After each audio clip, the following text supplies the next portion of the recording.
우리 옆 사람에게 인사하겠습니다. 하나님은 당신을 사랑하십니다. 하나님 당신을 사랑하십니다. 또 하나님 당신을 선택하시고 부르셨습니다. 하나님 당신을 선택하시고 부르셨습니다. 아멘. 여러분, 우리 지난주 말씀을 통해 우리가 매일매일 주님과 사랑의 고백을 하자 했는데 어떻게 한 주간 매일 주님과의 사랑의 고백을 하셨습니까? 아멘. 매일매일 하셨어요. 뭐 이렇게 어려워요, 그렇죠? 그리고 또 주님과의 사랑의 고백뿐만 아니라 또 부부간에도 또 자녀와의 관계에도 사랑의 고백을 하자 했는데 어떻게 잘 지키셨어요? 저는 잘 지켰어요. 네, 상대방이 잘 안 지켜서 그렇죠. 여러분, 우리 지난주 말씀을 통해 예수님께서는 어떻게 보면 배반한 이유 때문에 좌절하고 낙심한 그 베드로와 제자들을 지금 찾아오셨죠. 그리고 여러분, 그들은 비전을 받았어요. 하나님의 사명을 알지만, 하나님과 동고동락을 했지만 비전을 행하지 못하는 제자들, 사명을 이루지는 못하고 있는 그 제자들을 주님은 만나주셔서 그들을 회복시켜 주시고 다시 그 사명을 주셨습니다. 할렐루야. 특별히 주님을 3번 부인한 베드로에게 3번 질문을 하시죠. 내가 나를 사랑하느냐? 이 질문을 하시면서 이 베드로가 주님, 내가 주님을 사랑하는지 주님 아십니다 라고 고백하니까 그때 예수님께서 내 양을 먹이라, 또 내 양을 치라, 또 내 양을 먹이라 라고 말씀하셔요. 이렇게 모든 제자들 앞에서 베드로를 어떻게 보면 다시 세워주시는 그러한 일들을 하셨습니다. 주님께서 베드로를, 또 제자들을, 저와 여러분을 부른 것은, 어떻게 보면 베드로를 부른 것은 그냥 지금 물고기를 잡는 어부로 부른 것이 아님을 다시 알려주시면서 너는 내가 사람을 낚는 어부로 너를 불렀어. 그 콜링을, 그 사명을 다시 한번 일깨워 주셔요. 여러분들도 지난주 말씀을 통해 예수님의 사명을 여러분 깨달으셨습니까? 여러분을 향한 주님의 콜링을 받으셨습니까? 아멘. 우리 모두 그 사명을 받은 자인 줄 믿습니다. 예수님의 사랑과 은혜를 깨닫고 구원받은 사람은 우리에게 주어진 사명은 영혼 구원이에요. 아멘. 여러분이 누군가를 개인적으로 돌보고 양육하는 사람이 있으십니까? 혹은 내가 누군가로부터 양육을 받고 돌봄을 받고 있으신가요? 여러분, 우리는 이 공동체 안에서 내가 누군가에게 돌봄을 받거나 양육을 받아서 그 양육과 돌봄을 다 배운 다음에 내가 누군가를 양육하고 돌봐야 되는 거예요. 왜냐하면 여러분, 내가 누군가를 개인적으로 돌보고 양육하는 사람이 있어야 내가 성장하기 때문이에요. 여러분, 그냥 교회 예배만 온다고 여러분이 성장하는 것이 아니에요. 말씀만 듣는다고 어떻게 성장하겠어요? 지금 사랑의 고백을 한 주간 하자고 했는데도 그거를 우리 삶에 적용하고 실천하지를 못하지 않습니까? 우리가 그 영혼을 돌보고 그 영혼을 사랑하고 그 영혼을 섬길 때 우리의 영이 살아나는 줄 믿으시기 소망합니다. 저에게는요, 이 설교의 자리가 너무나 부담스러워요. 정말 부담스러워요. 어떻게 하면 좀 이렇게 쉴까? 그러지만 제가 설교를 하고 나면요, 내가 살아난다는 것을 깨닫게 돼요. 제가 설교를 하는 그 일주일, 준비하는 일주일은 정말 고군분투하고 생각하며 짜내지만 이 설교를 하고 나서는 저에게 큰 은혜가 임한다는 거예요. 아멘. 왜요? 날마다 주님의 말씀을 묵상하고 주님과의 관계로 들어가기 때문이에요. 여러분, 우리에게는 주님의 사명이 있습니다. 여러분이 주님의 사명을 깨달으셨다면 여러분, 우리는 누군가를 양육하고 있어야 되는 거예요. 내가 양육할 수 없다, 내가 무엇을 양육할지를 모른다, 그러면 양육을 받으세요. 여러분의 셀 리더들에게 나 양육 좀 해줘 라고 해주세요. 그러면 이 셀 리더들이 기꺼이 시간을 내고 헌신해서 여러분을 양육해 줄 거예요. 아멘. 자, 오늘은 이 요한복음 마지막 이 본문 21장 18절에서 23절을 통해 어떻게 우리가 주님을 따라가야 할까라는 주제로 말씀을 나누기 원해요. 여러분, 우리가 어떻게 주님을 따라가야 할지 첫 번째, 우리 함께 읽겠습니다. 시작. 과거와 현재를 보지 말고 믿음으로 시각화해야 합니다. 아멘.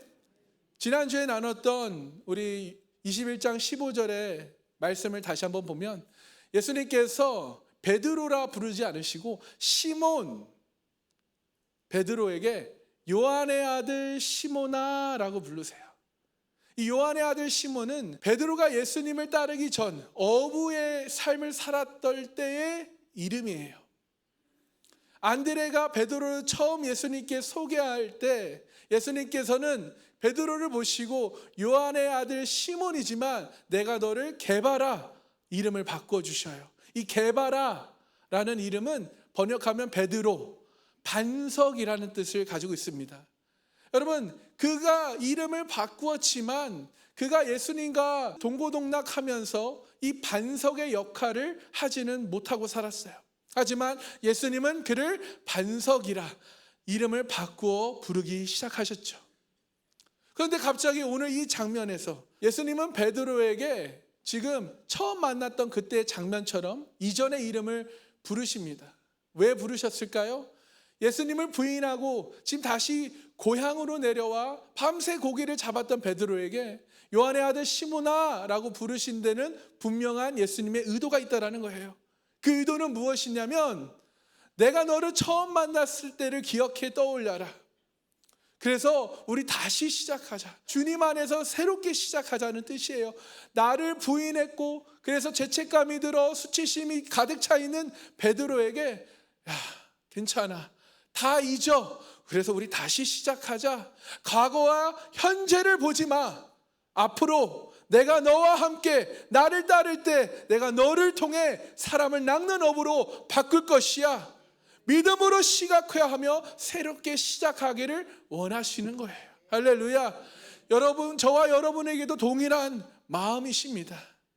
여러분의 예전의 과거, 현재 중요하지 않아요. 여러분이 주님을 따를 때 과거와 현재를 보지 않고 앞으로 내가 주님을 통해 바뀔 것을 믿음으로 시각하며 주님을 따를 때 주님께서는 여러분을 이끌어 주시며 여러분에게 정말 놀라운 일을 행하실 줄 믿으시기 소망합니다. 여러분, 우리의 신앙생활 그 여정 가운데 우리 스스로에게 실망하며 낙심될 때 여러분, 우리는 처음 예수님을 만났던 그 순간을 기억해야 될 줄 믿습니다. 뜨거운 감격이 있었을 그때, 뜨거운 눈물을 흘리며 회개하던 그때, 예수님을 처음 인격적으로 경험한 그때를 기억하시면서 다시 하나님 앞에 나와 새롭게 시작하시는, 이전 것은 지나갔으니 보라 새 것이 되었도다, 그 말씀이 여러분 삶 가운데 이루어지는 복된 상강교회 성도님들이 다 되시길 소망합니다. 그러기 위해서는 우리가 주님 앞에 나와야 하는 거예요. 그러면서 오늘 본문 18절에 이렇게 베드로에게 예수님께서 미래를 이야기해 주십니다. 우리 18절 함께 읽겠습니다. 시작. 내가 진실로 진실로 내게 이르노니 내가 젊어서는 스스로 띠뛰고 원하는 곳으로 다녔거니와 늙어서는 내 팔을 벌리리니 남이 내게 띠띠우고 원하지 아니하는 곳으로 데려가리라. 아멘.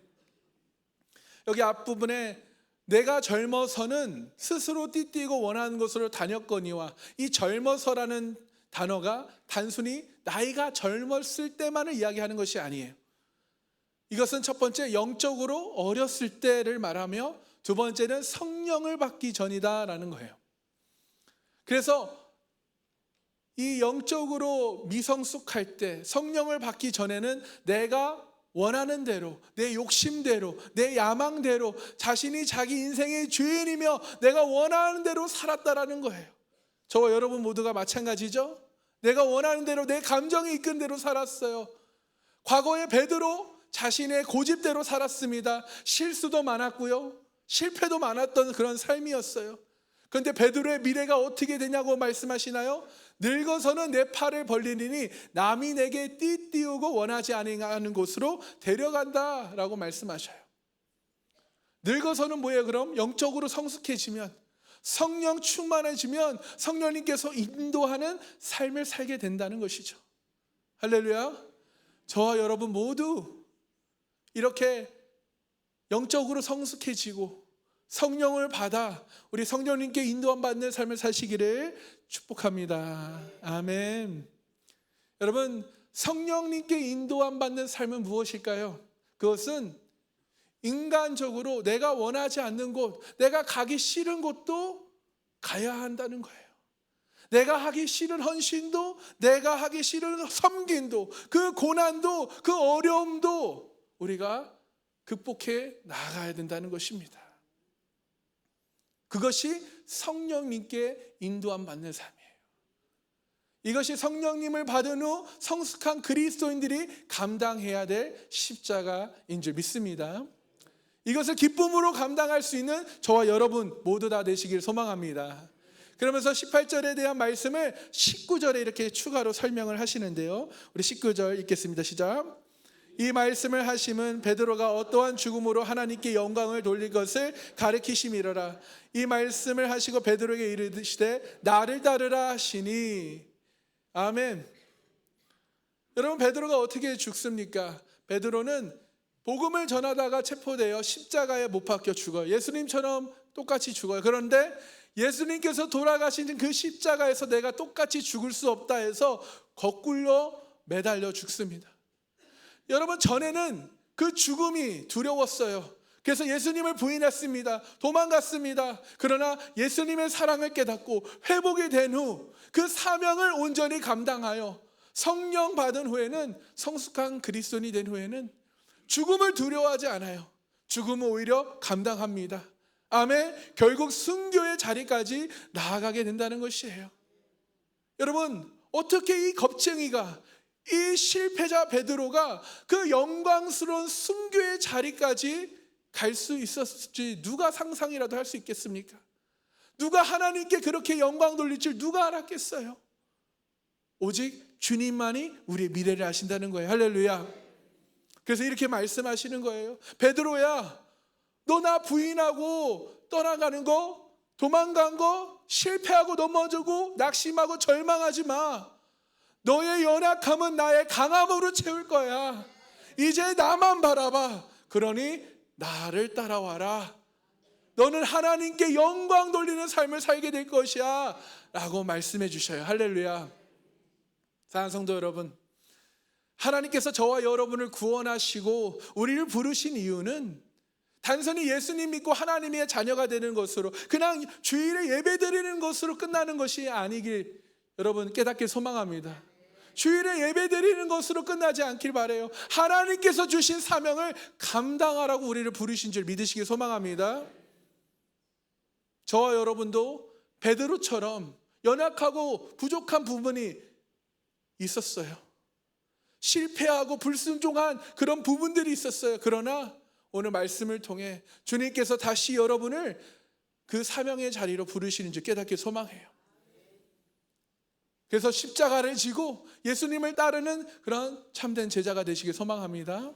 내 삶이 평안하고 형통하고 여유로울 때만 주님을 따르는 것이 아니라 사방에서 공격하고 어떤 일에 내가 낙심하고 절망적인 그런 현실에 부딪힐 때, 경제적으로 어려워 11조를 드리는 것이 부담스러울 때조차 왜 나에게 이런 일이 일어났는지 이해가 되지 않아 낙심될 때도 여러분, 신실하신 주님을 의지하고 신뢰하며 따라가시는 그런 복된 우리 상강교회 성도님이 다 되시길 소망합니다.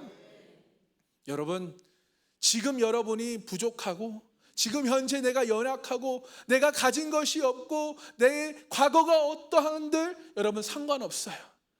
주님이 사용하시고자 하면 여러분도 충분히 사용받으실 줄 믿습니다.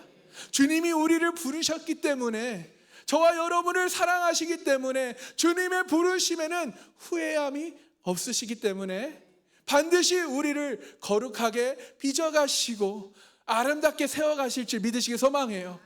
지금 나의 과거, 나의 현재로 여러분 앞으로의 미래를 될까?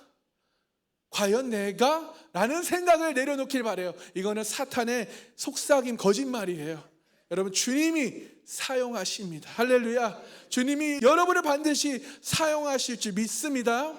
그래서 우리가 과거와 현재를 보지 말고 우리가 믿음으로 우리가 시각하길 축복해요. 그래서 예수님께서는 베드로야, 너는 나와 함께 끝까지 가게 될 거야. 너는 하나님께 영광을 올려드릴 거야. 라는 예수님의 말씀을 이 베드로가 지금 이해했을까요? 아직 이해하지 못합니다. 그러나 19절 뒤에 말씀하시죠. 그러니 너는 나를 그냥 따라와. 그래서 예수님의 말씀에 순종해서 예수님을 따라가려고 하는데 20절을 보면요, 베드로가 돌이켜 예수께서 사랑하시는 그 제자가 따르는 것을 보니 그는 만찬석에서 예수의 품에 의지하여 주님, 주님을 파는 자가 누구이니까 묻던 자더라. 자, 여기서 두 번째, 어떻게 우리가 주님을 따라가야 하냐면, 두 번째는 곁눈질하지 말고 남과 비교하지 않고 따라가야 한다는 거예요. 베드로는 예수님으로부터 나를 따르라 말을 듣고 지금 따라가려고 하는데 이미 예수님을 따르는 사람이 있었어요. 그게 누굽니까? 예수께서 사랑하시는 그 제자, 바로 요한이에요. 이미 벌써 요한은 옆에서 갈 준비를 했다라는 거예요. 그래서 21절에 베드로가 조바심이 났는지 또 호기심이 났는지 아니면 경쟁심이 났는지 이런 질문을 해요. 21절에 이에 베드로가 그를 보고 예수께 여짜오되 주님, 이 사람은 어떻게 됩니까? 라고 질문합니다. 지금 자신의 미래에 대해서 들었잖아요. 내가 하나님께 영광을 돌린다는 말을 들었잖아요. 그래서 요한의 미래를 질문하는 거예요. 베드로의 질문에 예수님께서 이렇게 대답하십니다. 22절에 함께 읽겠습니다. 시작. 그래서 이르시되 내가 올 때까지 그를 머물게 하고자 할지라도 내게 무슨 상관이냐? 너는 나를 따르라 하시더라. 아멘. 베드로는 지금 요한은 어떻게 됩니까? 질문에 내가 재림할 때까지, 내가 다시 돌아올 때까지 요한을 그냥 살려두던 어떻게 하든 무슨 상관이냐? 너는 나를 따르라 라고 말씀하셔요. 여러분, 이것을 우리가 짧게 4글자로 우리가 줄인다면 너나 잘해. 시험 드지 마시기 바래요. 예수님이 지금 베드로에게 너나 잘해. 여러분, 맞아요. 그 사람과 하나님의 관계가 어떻게 되는지 내가 신경 쓸 게 아니라 먼저 하나님과 나와의 관계가 어떤지, 이것이 중요한 거예요. 여러분, 하나님과 관계 여러분은 어떻습니까? 우리가 한 주간 사랑의 고백을 하자 했는데 한 주간 사랑의 고백을 정말 매일매일 매 순간마다 드리셨나요? 여러분, 중요한 거는 나와 하나님과 관계예요. 나와 하나님과 관계가 충만하면 그것이 자연스럽게 옆 사람에게도 흘러가는 거예요. 지금 예수님은 요한 신경 쓰지 마라. 내가 알아서 할 테니까 너는 나를 따라. 내가 너에게 준 사명을 감당해 라고 말씀하셔요. 우리 옆 사람에게 이렇게 얘기했으면 좋겠어요. 하나님과 나와의 관계에 집중합시다. 나부터 주님을 따릅시다. 나부터 주님을 따라야 되는 거예요. 그리고 옆 사람이 어떻게 되든 그거는 둘째예요. 나부터 주님을 따르고 있는지 보세요. 그 사람이 복을 받든 은혜를 받든 그것 때문에 내가 서운하고 불평불만하는 것이 아니라 나부터 주님과의 관계가 잘 되어 있는지를 돌아봐야 돼요. 여러분, 주님을 따르는 길, 그 길은 내가 원하는 길, 내가 가고 싶은 길을 가는 것일까요? 내가 예수님을 따르는 길, 제자의 길은 어떤 길이냐면 내가 원치 않는 길일지라도 주님을 따라가는 것이라고 말씀하고 있어요. 마가복음 8장 34절 35절에 이렇게 말씀합니다. 함께 읽겠습니다. 무리와 제자들을 불러 이르시되 누구든지 나를 따라오려거든 자기를 부인하고 자기 십자가를 지고 나를 따를 것이니라. 누구든지 자기 목숨을 구원하고자 하면 잃을 것이요 누구든지 나와 복음을 위하여 자기 목숨을 잃으면 구원하리라. 아멘. 나를 따라오려거든, 예수님을 따라가는 것은 나를 부인하고 나의 십자가를 지고 주님을 따르는 거예요. 그렇습니다, 여러분. 예수님을 따르는 것은 그저 말로만으로 하는 것이 아니에요. 그저 아멘으로 하는 것이 아니에요. 그저 주일 예배, 교회에 나와 예배 드렸다고 하는 것이 아니에요. 멋진 고백으로 예수님을 따르는 것이 아닙니다. 정말 주님을 따르는 것은 자기를 부인하고 자기 십자가를 지고 예수님을 따르는 것이에요. 할렐루야. 심지어 어디까지 가는 것입니까? 순종의 길, 순교의 길까지 가는 거예요. 자기를 부인하는 것은요, 자신의 그런 정욕과 탐욕이 살아 가지고는 할 수 없는 그런 일들이에요. 내 정욕이, 내 탐욕이, 이런 모든 이 육신의 것들이 죽어야 하는 것입니다. 그 길을 베드로에게 주님이 예비하셨고 그 길을 베드로가 가게 될 것이라고 전제를 가르쳐 주시며 너는 나를 따르라 말씀하셔요. 여러분, 주님을 따르는 것은 이런 것입니다. 근데 여러분, 지금 예수님께서 그것이 너에게 무슨 상관이냐 이 말씀을 하신 것은 지금 베드로가 은근히 요한을 경쟁 상대로 또 곁눈질하는 그 비교하는 그런 의식 때문에 그렇습니다. 그래서 베드로는 결국 주님의 말을 다른 제자들에게 이렇게 얘기해요. 23절을 보시면요, 함께 읽어볼까요? 시작. 제자는 죽지 아니하겠다 하였으나 예수의 말씀은 그가 죽지 않겠다 하신 것이 아니라 내가 올 때까지 그를 머물게 하고자 할지라도 내게 무슨 상관이냐 하신 것이라. 아멘. 여러분, 이 곁눈질, 이 비교의식 정말 무섭습니다. 여러분, 인류 최초의 살인사건이 왜 일어납니까? 가인이 아벨을 질투하기 때문이죠. 하나님이 아벨의 제사를 받으시니까 비교가 되는 거예요. 그래서 화가 납니다. 그래서 돌로 쳐 죽이죠.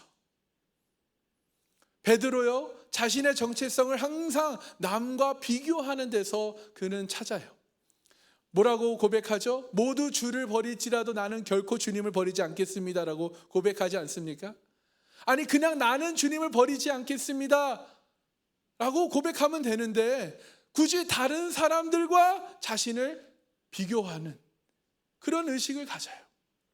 지금도 베드로는 주님을 따르려고 하는데 요한이 먼저 이미 다 따를 준비가 되어 있어서 주님을 따르고 있는 그 모습을 보고 요한은 어떻게 나보다 먼저 따르고 있지? 요한은 앞으로 어떻게 될지 너무나 궁금한 거예요. 그래서 나는 하나님께서 영광 돌리며 산다 했는데 혹시 요한이 나보다 더 하나님께 영광 돌리는 삶을 살면 어떡하지? 그런 비교의식, 경쟁심, 질투심이 생긴 거죠. 여러분, 우리가 우리 교회에서 어떤 행사를 하든 일을 하든 여러 역할들이 필요합니다. 오늘 예배만 봐도 그래요. 여러분들이 교회 오실 때 차를 가져오신 분들도 계시고 교회에서 운행해 주시는 차량을 타고 오시는 분들도 계셔요. 차량 봉사팀이 있어서 차량도 운행해 주시고 주차도 안내해 주시잖아요. 교회에 들어오시면 예배 안내팀들이 예쁘고 밝은 표정으로 맞아주시고 또 자리를 인도해 주시죠. 예배를 시작할 때 또 찬양해 주시는 우리 찬양팀, 또 성가대분들, 악기팀들이 연주해 주시고 또 2층에 계신 분들은 잘 모르시겠지만 3층에 음향을 담당하는, 또 조명을 담당하는 사람, 자망을 담당하는 사람, 이 모든 사람들이 있어요. 예배가 끝나면 여러분들이 드시는 식사를 위해 봉사하시는 분들, 어제 토요일부터 아침에 나와서 재료를 준비하셨어요. 오늘 일부 예배를 드리고 누군가는 땀을 흘리며 주방에서 봉사를 하고 계십니다.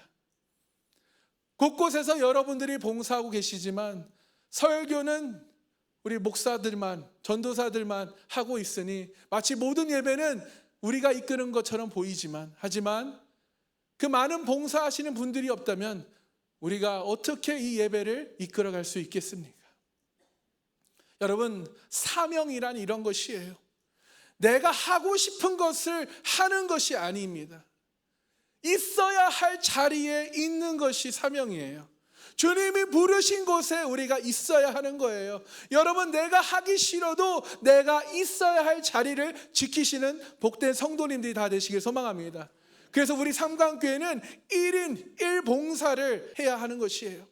지금 예수님은 요한을 살려두든 어떻게 하든 너가 무슨 상관이야? 너는 나를 따라. 너나 잘해라. 여러분 옆 사람이 받은 은혜, 축복 여러분 신경 쓰지 마세요. 하나님과 나와의 관계, 주님께서 내게 맡겨주신 그 사명에 집중하시길 소망합니다. 나를 부르신 주님의 사명을 우리가 따라가면 되는 거예요. 예수님은 요한을 예언자로 사용하시고 베드로는 초대교회 목회자로 사용을 하십니다. 그러므로 여러분 우리는 다른 사람과 비교할 필요가 없어요. 각자의 사명에 집중하면 돼요. 각자의 부르심에 내가 순종하고 주님을 따라가면 되는 거예요. 할렐루야.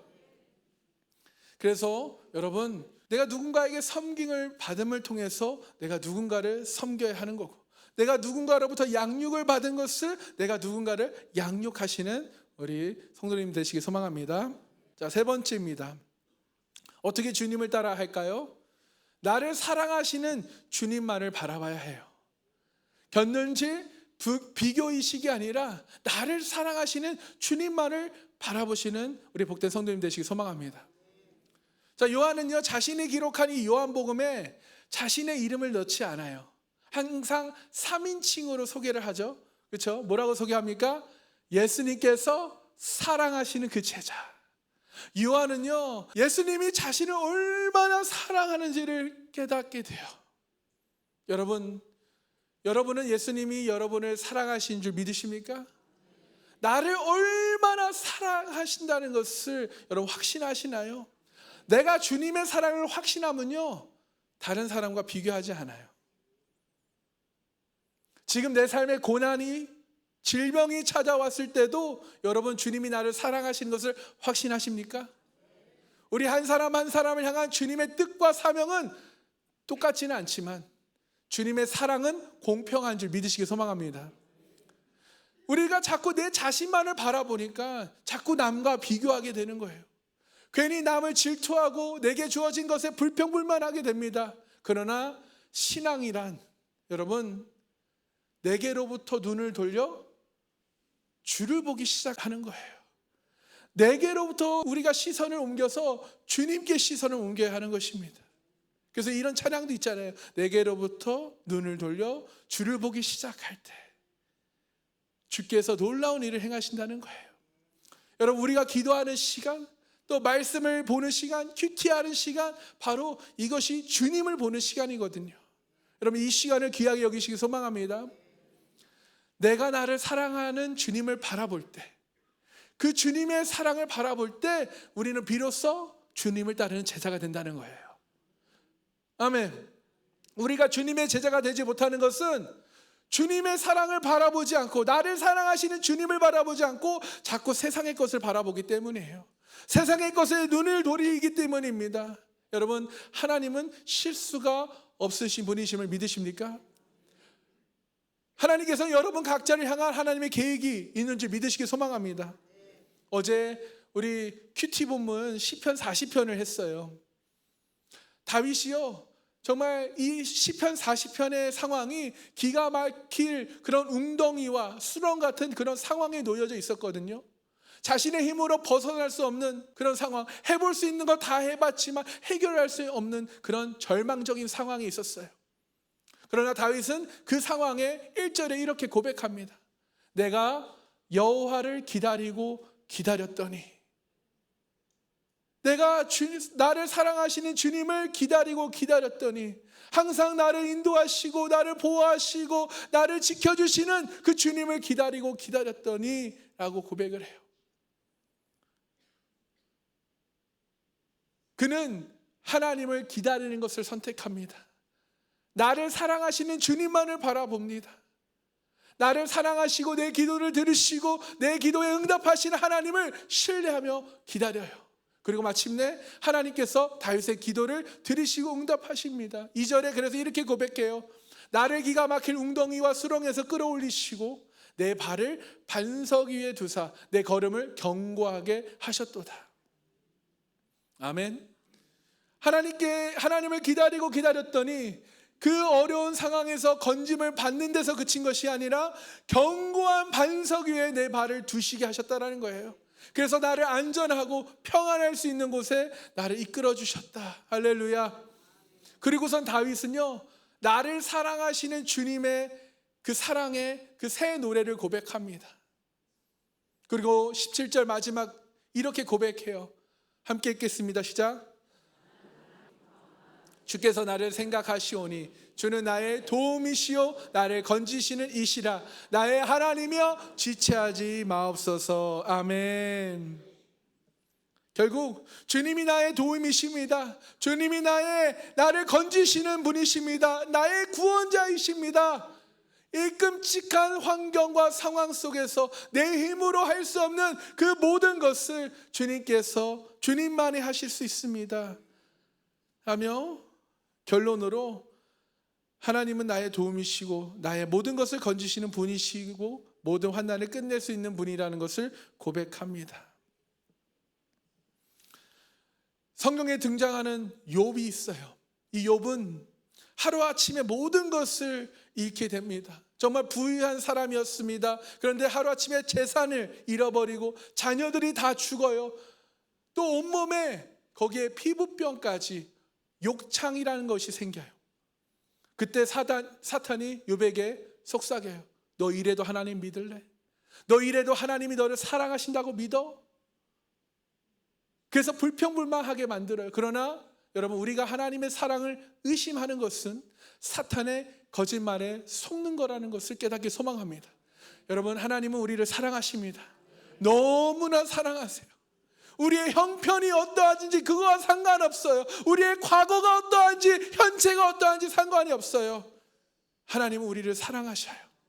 상황이 좋으면 여러분, 하나님이 우리를 사랑하신다는 증거입니까? 그럼 상황이 나쁘면 하나님 우리를 사랑하시지 않는다는 증거일까요? 아니에요. 그러든 그러지 않든 하나님은 우리를 사랑하십니다. 성경의 믿음의 선배들을 보십시오. 얼마나 그 삶의 고난과 연단과 어려움이 많습니까?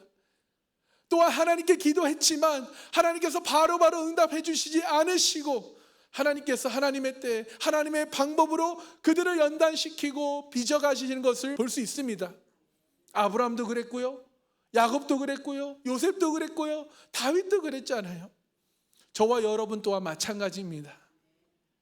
우리의 삶에 고난이 많고 어려움이 계속된다는 것은 주님이 여전히 나를 사랑하시기에 나를 연단하시고 나를 빚어가신다는 증거임을 깨닫길 소망합니다. 그러므로 여러분, 오늘 말씀을 통해 우리는 어떻게 주님을 따라가야 합니까? 첫 번째, 과거와 현재를 보지 말고 믿음으로 시각화하며 주님을 따라야 하는 거예요. 두 번째는 곁눈질 하지 말고 다른 사람과 비교하지 말고 주님을 따라야 하는 것입니다. 세 번째는 나를 사랑하시는 주님만을 바라보며 그 사랑을 확신하며 주님을 따라가야 하는 것이에요. 여러분, 예수님께서 내 양을 먹이라, 또 나를 따르라, 이 제자의 길을 간다라는 것은 바로 예수님 길을 따라가는 거예요. 다른 것이 아니라 예수님을 따라가는 것. 여러분, 예수님을 따르는 것이 어떻게 보면 기독교의 신앙입니다. 예수님을 따라가는 것이 주님의 양을 먹이고 주님의 양을 돌보고 치는 거예요. 우리 모두 예수님의 사랑과 은혜를 깨달으셨습니까? 구원 받으셨습니까? 그렇다면 예수님을 따르는 제자가 되길 소망합니다. 그러므로 여러분, 주님께서 여러분에게 주신 사명, 여러분 어디서든 여러분이 1인 1 봉사를 하셔야 되며, 한 사람이라도 누군가를 내가 개인적으로 돌보고 양육해야 하는 것이에요. 여러분이 누군가를 개인적으로 돌보고 양육하지 않는다면 여러분은 그냥 썬데이 크리스천으로 남아있을 수밖에 없는 것이에요. 여러분, 그렇게 되지 않기를 소망합니다. 우리 삼강교회 모든 성도님들은 누군가를 한 명이라도 돌보고 양육하시는 그런 복된 성도님 되시길 소망합니다. 내가 개인적으로 돌보고 양육하는 사람이 있어야 우리가 성장해요. 우리가 영혼을 돌보고 양육하면 내 영이 살아납니다. 할렐루야. 그래서 여러분, 주님을 따라가는 길은 그래요, 쉽지 않습니다. 그러나 그곳에는 엄청난 하나님의 은혜와 축복이 있어요. 아멘. 여러분, 우리가 주님을 정말 전적으로 신뢰하며 따라가시는 우리 복된 성도님 다 되시기를 주님의 이름으로 축원합니다. 축원합니다. 축원합니다. 우리 함께 기도하겠습니다.